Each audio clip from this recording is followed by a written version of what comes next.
জীবন আসলে একটি যাত্রা, কোনো গন্তব্য নয়।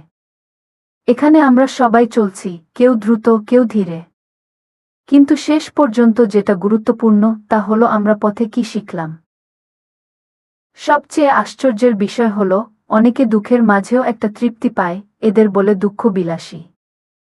জীবনটা অর্থহীন, আবার জীবনে অনেক কিছু পাওয়ার আছে। সবারই কম বেশি দার্শনিক হওয়া উচিত, ফলে জীবনের আসল অর্থ খুঁজে পাওয়া যাবে।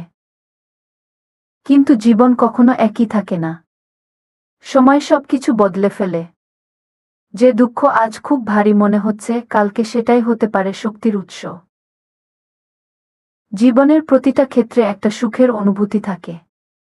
যেমন কেউ না চাইতেই সব পেয়ে আনন্দ পায়, আবার কেউ অনেক কষ্ট করে না পেয়েও সুখ অনুভব করে।